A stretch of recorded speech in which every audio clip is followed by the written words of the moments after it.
Hello again, my name is Ernest. We know the details now. The ranking on Parliament's Committee on Constitutional, Legal and Parliamentary Affairs, Inusa Fuseni, has described the recent lock-in of the Office of the Auditor General as a complete infringement on the independence of the Auditor General and the setting of a bad precedent for the future. Interacting with Mama Vioso Boaji on the AM show, Mr. Fuseni said deliberate attempts have been made by the Akufo-Addo-led government to stifle the work of the Domelevo through first to proceed on leave, and the other is subtle, ill-conceived action that could only be construed to be attempt at stopping him from undertaking his constitutional duty as the Auditor General. For a president of a country to direct an Auditor General to take an accumulated leave is wrong. It's wrong by practice, convention, and by the law. Two, the Constitution specifically says that the Auditor General that nobody shall interfere into the performance or functions of the Auditor General during the performance of those functions. The Auditor General has not been fired. He's been asked to go and leave. His office is still his office. He can be an acting Auditor General. But that being so, where an acting Auditor General is appointed, that Auditor General acts in his stead until he returns to work. So how come, or where lies the changing of the locks of the office of the Auditor General? Why should that be changed? Because that is still his office.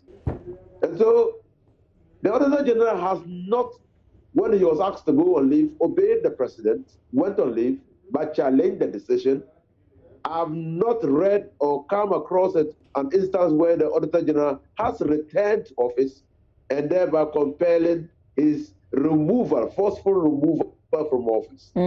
So for anybody to go change the locks of the Auditor General willfully is capricious and very ill-advised. What's your interpretation of that action? The interpretation is very clear. The Auditor General is not wanted. Is not wanted in the office. Whoever has directed the persons to lock the Auditor General out of his office is sending a clear message to the Auditor General that he is not wanted. That is the clearest interpretation that you can put on it. Because there is no rule or requirement that requires or stipulates that when the person goes on leave, his office has to be barricaded. There is no rule like that. And for anybody to do that is to act willfully, intentionally, removing the Auditor General from office. What can we do to protect that office? The first thing that we can do to protect that office is what we are doing. Talking about the wanton disregard for law and procedure. That's the first thing we are doing. And that is commendable. Because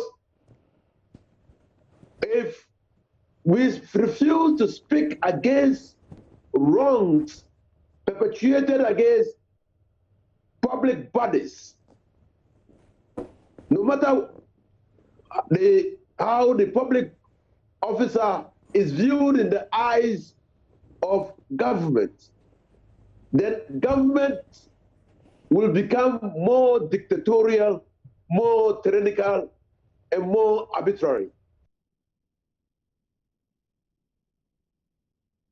Let's do some more on this. We've been joined by Adam Senanu. He's with the Citizens Movement Against Corruption. Adam, thank you very much for your time here on News Desk. You, together with 500 others who are part of civil society, started a campaign to get him back, even from his leave, which has become very controversial as to whether or not the president has that authority, or even if it is prudent for him to direct the Auditor General to go on leave. Now he's been locked out. Your initial reaction to that? Mr. Senanu, thank you very much for joining us. I hope you can hear me. I'm just wondering, just when you have started with your campaign to have Daniel Domelevo resume from his leave, we're now hearing that he's been locked out, and you saw the video that we played to you. What is your reaction to that? Well, this is very shocking news.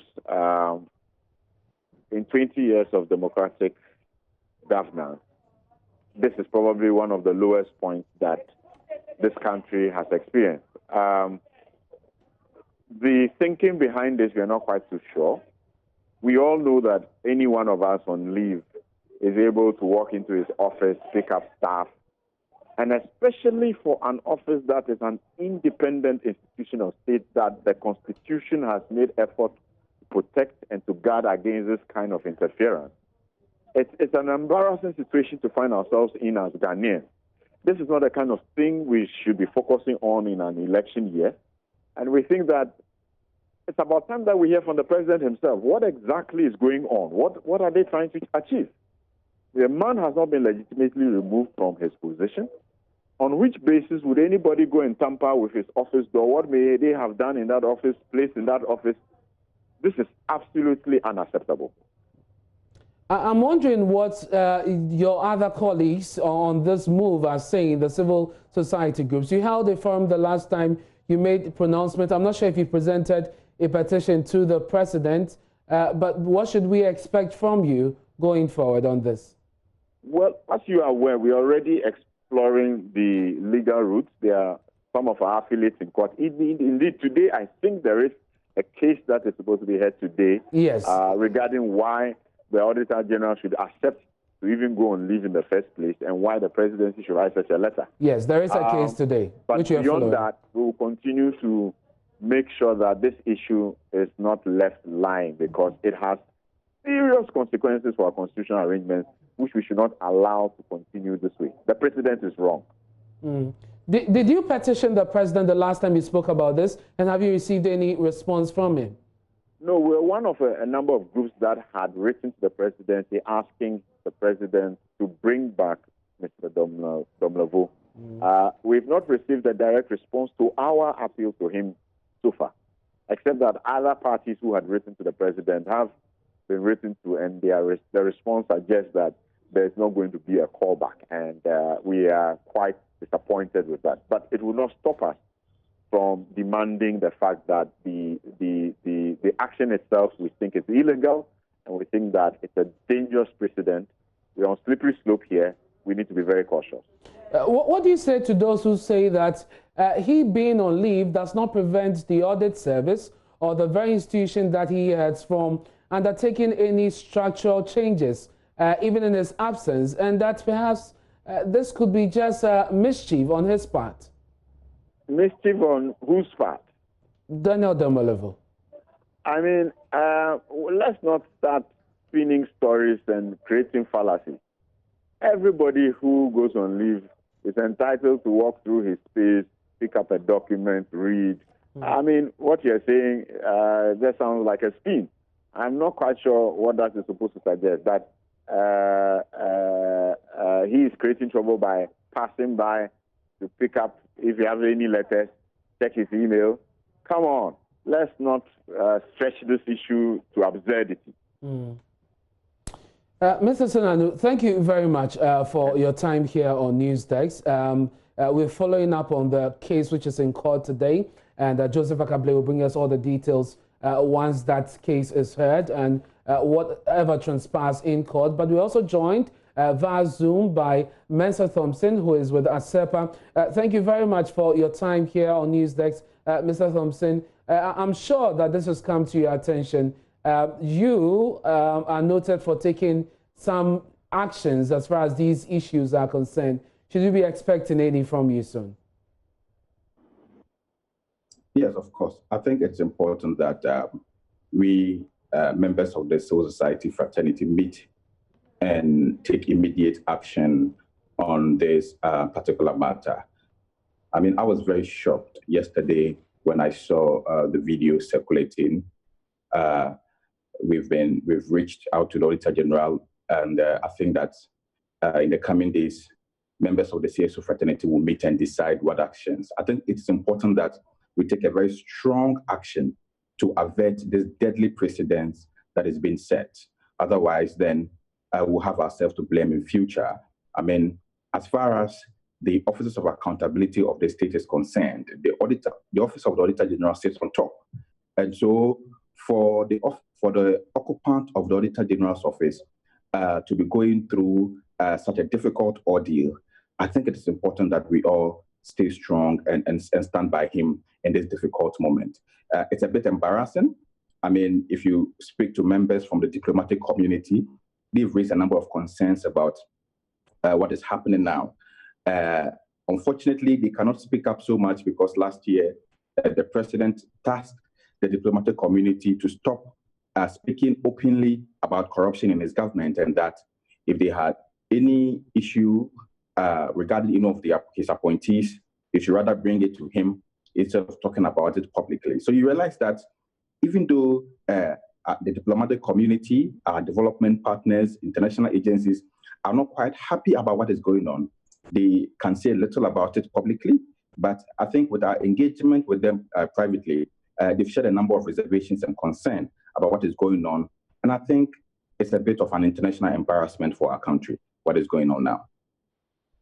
This in a manner that doesn't escalate and further destroy the relationship that the Auditor General and the support that initially he has even admitted enjoyed from the Akufo-Addo administration. Is there another way to deal with this? I think the whole issue could have been dealt with a bit more differently. Was it even necessary for the Auditor General to proceed on leave in the first place? Was it necessary that the President and the Auditor General would engage in that public scuffle as they did and back and forth? Was it necessary in the first place? Couldn't the Presidency summon the Auditor General to a meeting and a number of the issues could have been resolved in a private discussion? I mean, I think the whole issue, the way it de-escalated into this particular manner, has created a lot of credibility crisis for us. And I think it is important that if we want to reinforce our image as a country among the Community of Nations, that we're a country that is serious about fighting corruption, then I think we must resolve this impasse immediately as possible. And I think that this whole impasse could be resolved with a meeting between the Office of the President, the Presidency, and the Auditor General, maybe together with a number of civil society organizations, so we can structure a clear path on how to resolve this current impasse so that it doesn't further escalate. Because for the Auditor General to be locked out of his office when he's still Auditor General, I think it's quite a subtle way of saying that, look, you don't occupy this office anymore. And I think that if the Presidency wants to sack the Auditor General, they must do so with some clarity, and so that we can all be bold enough to speak against it, even though the law does not allow them to do, much of what they are doing. But if we are really interested in resolving the impasse, then I think that we can all sit down and resolve these issues without all the necessary brouhaha that is currently happening. I think it is further destroying the image of our country. It is further reducing our fight against corruption. It is further making us worse off as a country as far as the issues of accountability is concerned. And we're definitely following up this issue from different angles. Of course, there's the court session today, which will bring viewers up to speed on. Thank you very much, Mensa Thompson, for your time here on News Desk. Away from the story of the Auditor General, let me take you to the markets. About 100 shops owned by Nigerians have been locked by the Aboso-Kind Spare Parts Association. JoyNews is learning the shops were closed Tuesday night following accusations that the Nigerians were illegally operating in the Ghanaian retail market. Maxwell Adaba is at that meeting where scores of shop owners have gathered, and he brings us this interaction. Spare parts, they are raising concerns about what they call injustice. They said that yesterday their Ghanaian counterparts locked their shops. And in fact, we've gone around to see the shops that have been locked, quite a number of them with the numbers, embossed on them.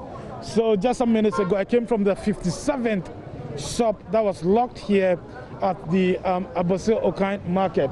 A lot of them are becoming impatient. They say they've reported the matter to the police. Police is cooperating with them, but they are yet to come here this morning. Some of them have been speaking to us saying that they are scared to destroy the padlocks that were used by the Abossey Okai Spare Parts Dealers Association in locking up their shops. We've been to quite a number of the shops, and the notices, are there for all to see. And it clearly states that the shops were closed by the Abossey Okai Spare Parts Dealers Association. Now, all of those affected are gathered in front of the president of the Nigerian, Spare Parts Dealers Association. They are here quite worried. Let's speak to them. Let's find out from them what the situation is, what exactly happened yesterday. Hello, good morning, everyone. Good morning. Okay. Okay, thank you too for hosting us. So, okay, thank you very much. Yeah. Your name? Yeah, my name is Mr. Kenechukwu Moneke. Okay. Yeah. Okay. And you are the... I'm the chairman of Nigerian Union of Traders Association in Abossey Okai here. Okay. Nutak, yeah. Okay, so tell us, what is the problem? What is the problem here? What is the situation here? Yeah, it all started like yesterday. The current problem on ground now, it was yesterday. Announcement went viral in the market. Okay. They were saying that once, if you know that you are not a Ghanaian, that you should lock up your shop. They are coming to lock all the shops that non-Ghanaians should not open. That they want to do lock our shops down. So, but as it was by then in the evening, yesterday evening, around 8 p.m., yeah, they came and carried out the exercise. They locked up the shops of Nigerians here in Abossey. So how many shops have been locked in total? I know they've locked many shops, and let's say between 70 to 100 shops in numbers. So, and when we came this morning, we noticed that they carried out the exercise as they announced yesterday. So that is why we're here. We're here just to notify the authority about it. Okay. So you've reported the issue to the police, right? Yes. And what is the police telling you? Yeah, we've reported the issue to the police, and the security, the police, they told us that they will, anything that happens, that they will be available, they will be around. Okay. About it. Yeah. Okay. Thank you. Have you engaged, because from the notice that we saw on the shops, it's clearly stated that the shops were locked by the Abossey Okai Spare Parts Dealers Association. Yeah. Have you engaged that association to find out why they locked, your shops? Actually, we've been trying to, have meeting and dialogue with them, but the chance has not been given to us. Severally, we try to do that, but anytime we move forward for that, they normally don't allow us to, discuss about it. Yeah. Okay, so thank you very much for speaking to us. You're welcome. Thank you. Sure. Let's try and speak to some of the people who are aggrieved, some of the shop owners actually. Let's try and speak to them and understand the issue. Sir, you're welcome to join us. Yeah, good morning. Yeah, good morning. What's your name? My name is Ikenna Wakozo. Okay. And your shop is what number? Because we've seen some of the shops that have been locked, and they've indicated the numbers on them. The last one I saw was 57. What number is yours? Yeah, mine is 20. Okay, so the 20th shop to be locked. Okay. Yeah. So, though we all came this morning and discovered that all of our shop has been locked, it's under locked, unannounced, because it's just now that I observed from one of our members who said that they did announcement yesterday. Though the announcement was made with local language, almost all of us, we don't understand Twi, not even Ga. So as for me, I didn't know. But I'm also at this junction calling on Ghana government to please intervene. Because something like this is uncalled for, especially at this moment of pandemic and difficulty. Normally, it is too difficult for even every a normal person to feed or do anything or carry out any exercise at this. So yeah, you want the government to intervene and then help you open your shops. Okay. Yeah, calling on Ghana government. Okay. Let me. Okay, I want to speak to your other brothers too. You know, so let them say the rest. Okay. Thank you very much. Okay. Yeah. Yes, sir. Okay. What's your name? My name is Chika Jude Mwankwo. Okay. Yes. I'm one of those that my shop, as you can see, is already under locks and key. I'm the 57th. Shop that was, my shop was the 57th shop that was locked. So just as to continue from where my brother stopped, it would be good for the government of Ghana to intervene in this very issue, because it is stipulated on the notice that was pasted. It wasn't signed by anybody. So I would say that it's something that was not signed by anybody is done by nobody. So until this thing has a face, our chairman said that various efforts has been made to meet the leaders of the Abazokai Traders Union so that we can have a deal, we can have an accord. But none of this confrontation has yielded anything profitable so far.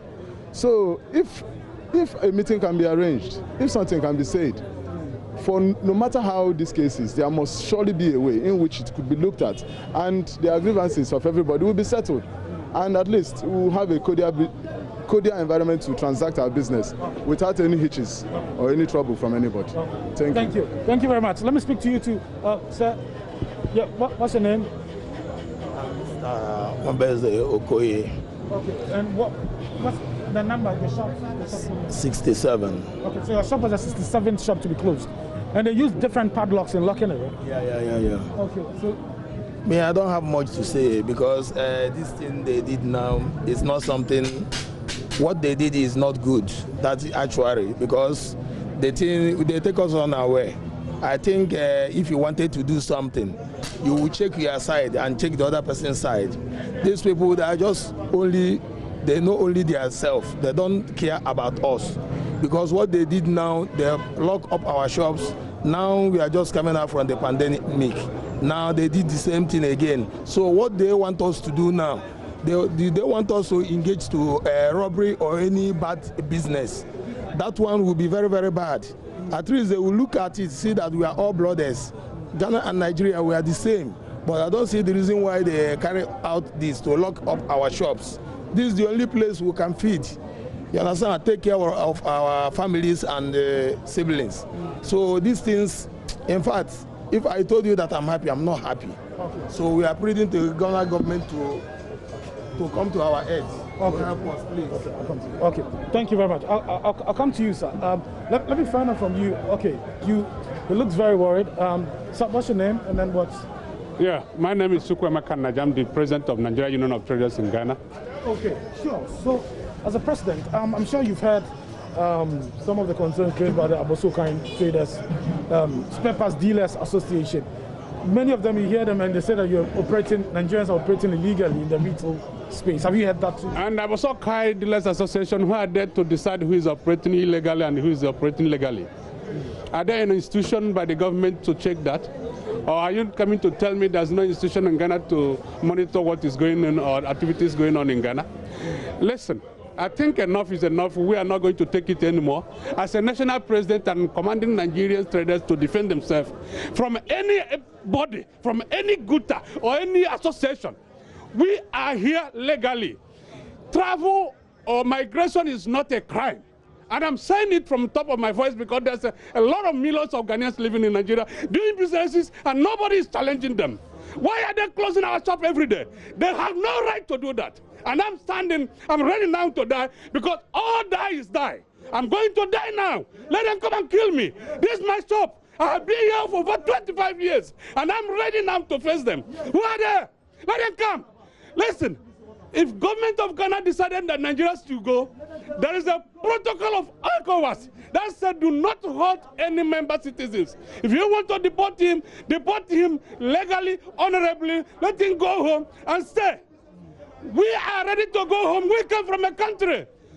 I think they're taking us for granted, and that is the end of the matter now. If anybody comes here to kill me, I'm ready to die. They will not close this shop. And I'm waiting for the commander to give his order. By end of this day, if they do not open those shops, I'm going to command on Nigerian shop to be open. And if anything happens to any Nigerian in Ghana, listen, I'm going to take it out from the executive of Guta.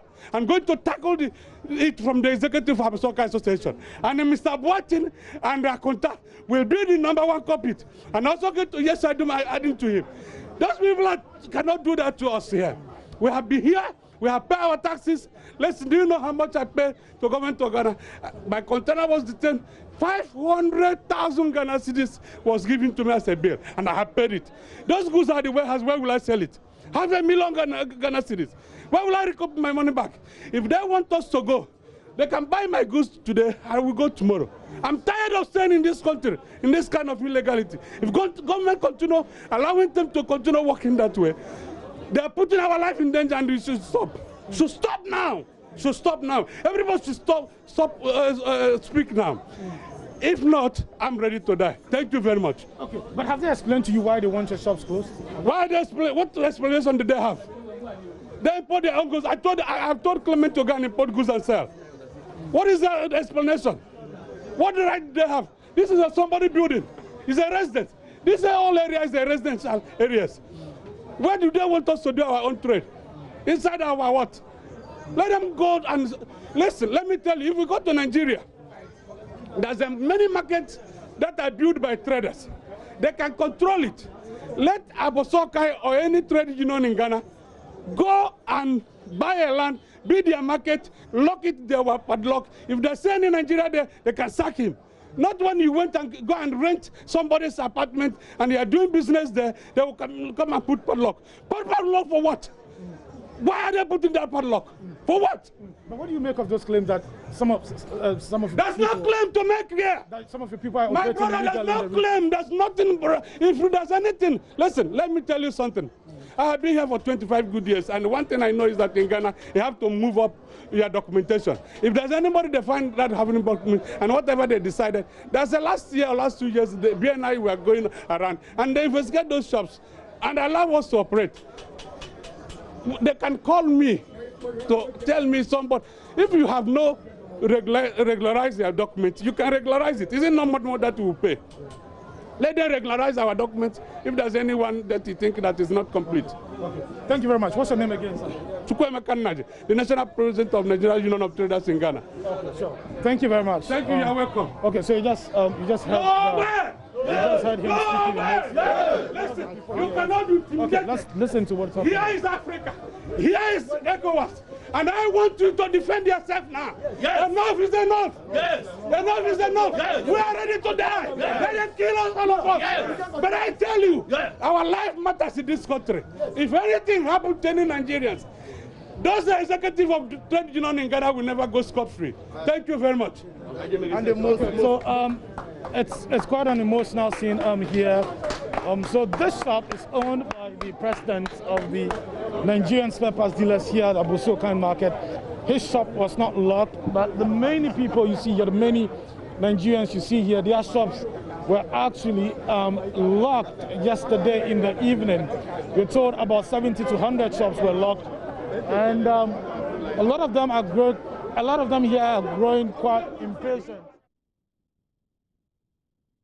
Now, that's my colleague Maxwell Adobade. We have more on this for you subsequently. More stories for you here on News Desk. And mining giant Anglo Gold Ashanti is partnering Otumfuo 32 Charity Foundation to introduce basic school children to distance learning via radio. Over 10,000 targeted Class 6 pupils and junior high students will be assisted to improve standards in 5 districts of the Adanse and Amansia traditional areas. The initiative is meant to reduce the impact of COVID-19 on teaching and learning, especially in rural communities. Oheminteya has more. Average BEC performance of schools in participating districts stand at 80%. Partners, including education directories in the respective districts, want to take it to 90% in the next edition. Anglo Gold Ashanti launched a social management plan last year to leverage social responsibility aimed at diversifying Obuasi's economy. A key component of the scheme is improvement of education in the mine's catchment area. Beneficiaries of the partnership program will also receive at least 3 supplementary English and Maths reading and workbooks for free. The mining company has already released 150,000 Ghana cedis for the project, in addition to the provision of motorbikes to education circuit supervisors. Emmanuel Bedu, a senior sustainability manager of Anglo Road Ashanti. With COVID coming in and given the fact that we cannot do anything significant on the education intervention, we look for an opportunity to partner with the Otumfuo Charity Foundation to print and distribute a number of supplementary readers and workbooks, and with a complementary radio education to ensure that children read the books and then comprehend it. And this was actually a stopgap measure or an intervention they rolled out to ensure that whilst because of COVID children are home and the third term is somehow missing on the education calendar for this academic year, the children will not suffer much. So we saw that as a very useful intervention, and obviously we believe that if children have a good foundation education, then they can excel in the educational ladder. That will give them a very strong basis for the fact that AGA is back. Obuasi should significantly visibly see the benefit of the mine, and we believe we can never do this without education. Yes, Dr. Thomas Ejakupuku is the executive director of the Otumfuo Charity Foundation. He told the launching ceremony in Obuasi the foundation will see to the strict implementation of the program for success. The books all printed will be distributed to the children, and we are ensuring that the beneficiaries, who are the children, receive those books. We do this by going from one village to another, one town to another. We ensure the COVID protocols, bring the children together and hand these books over to them. Indeed, we don't give the books to people to keep them anywhere.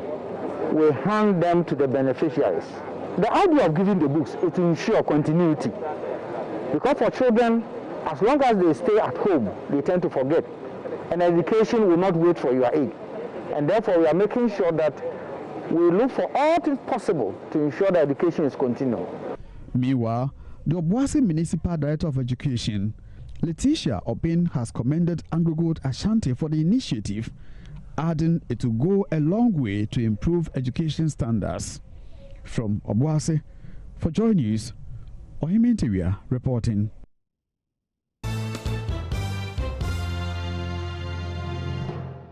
Hello, good morning. Welcome to Business. My name is Darrell Kwao. The governor of the central bank, Dr. Ernest Addison, has entreated banks to do due diligence before recruiting staff. His call comes at the back of recent cyber crimes causing some banks to lose huge sums. Dr. Addison urged banks to strengthen cyber security to avoid fraud.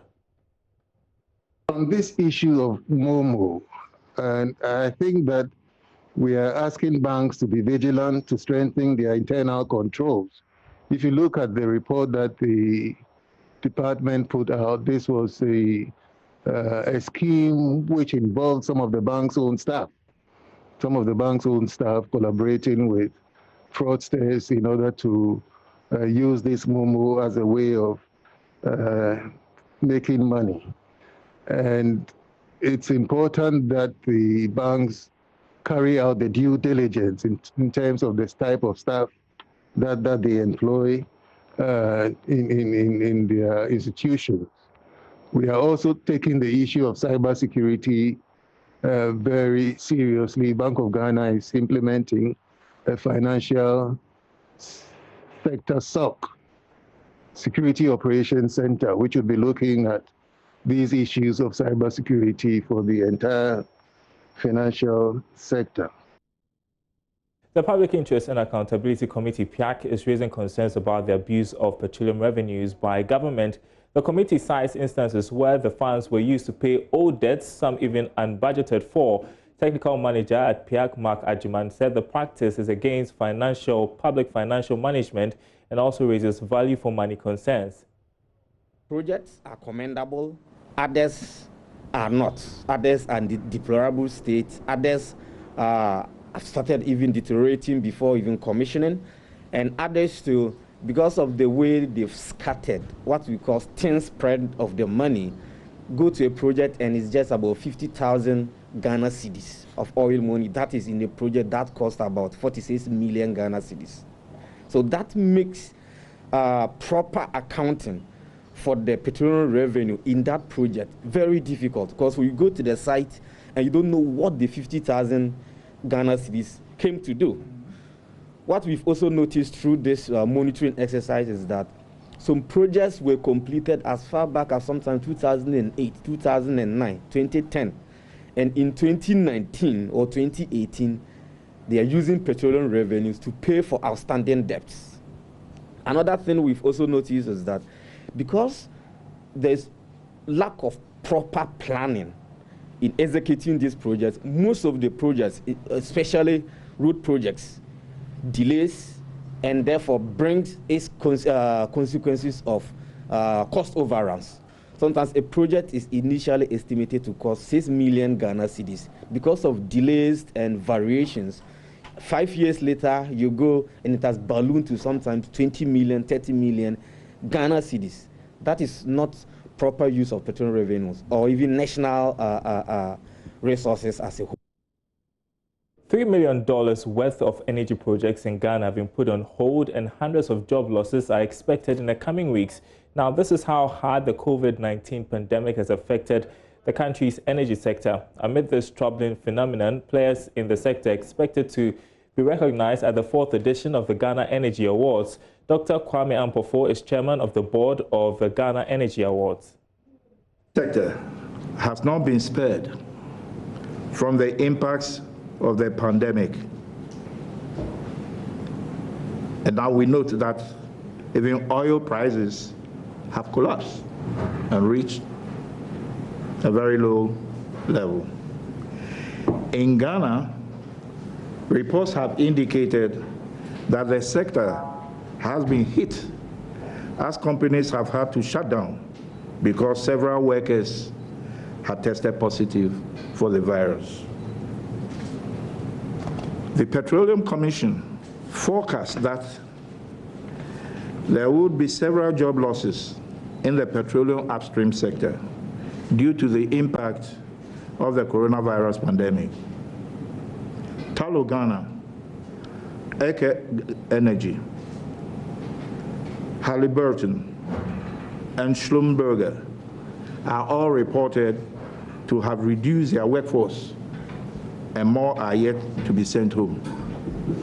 Prior to the outbreak of COVID-19, most of the international oil companies had planned to undertake drilling campaigns and conduct geophysical data of their oil wells. However, the outbreak of the virus has forced them to suspend all these activities.